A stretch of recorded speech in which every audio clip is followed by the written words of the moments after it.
Our top focus on WION right now. U.S. President Joe Biden has stated that the suspect in the New Year's Day attack in New Orleans had pledged allegiance to the Islamic State and acted alone. Now, the driver, identified as Shamsud Din Jabbar, a 42-year-old U.S. Army veteran from Texas, drove his truck into a crowd celebrating New Year's, killing at least 15 people and injuring over 30.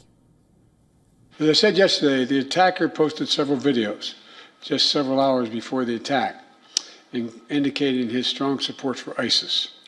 Federal law enforcement and the intelligence community are actively investigating any foreign or domestic contacts and connections that could possibly be relevant to the attack.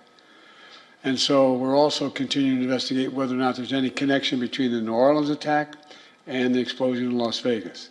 As of now, they've just been briefed. They have not found any evidence of such a connection thus far. Meanwhile, the FBI, in collaboration with local law enforcement, is actively probing the deadly attack. The FBI has revealed that the attacker had published videos on social media proclaiming support for the Islamic State group. The counter-terrorism official further revealed that they recovered 3 phones and 2 IEDs devices from him. This was an act of terrorism. It was premeditated and an evil act. This was obviously a critical incident, and with that, lots of information and tips come pouring in from law enforcement, first responders, and the public. We have been aggressively running down these tips and information. As you all know, that takes time, and we will continue to do so until every lead has been followed through on. Currently, and this is another fact I want to be clear on, we do not assess at this point that anyone else involved in this attack except for Shamsud Din Jabbar, the subject you've already been briefed on. As the investigation continues, Bourbon Street reopened in less than 36 hours after the attack. The reopening coincided with the Sugar Bowl college football game, which had been postponed due to the attack. Authorities have increased security measures in the area to ensure public safety as locals and visitors return to this iconic part of the French Quarter. Today feels like a completely normal day back on Bourbon Street. Obviously think about all the victims and the families, but I feel safe. I think it's probably the safest and cleanest Bourbon Street will ever be that I will see. And just still praying for the victims, and I feel safe, and the police presence is huge. So I feel great out here.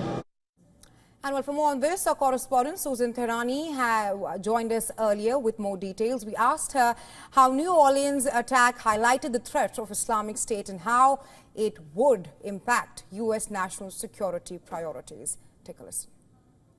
Terrorism experts say that the New Orleans terror attack underscores the persistent threat posed by the Islamic State, and that this incident may force a reassessment of U.S. national security priorities, which have recently been focused on Russia and China. Also, experts are warning that the ongoing turmoil in the Middle East region, coupled with the Islamic State's ability to inspire lone wolf attackers, necessitates a renewed focus on counterterrorism efforts here in the United States. Also, given the attack's characteristics such as the use of vehicle ramming tactics and the suspect's struggle in his personal life, really makes it clear that Islamic State propaganda continues to resonate with vulnerable individuals.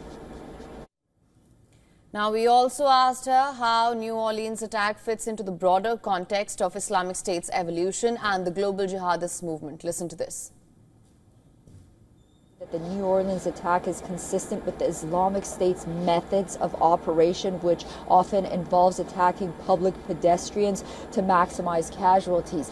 The tactic has been employed in previous attacks as well, like the one in Nice, France, here in New York, where I am, and also in Barcelona, Spain.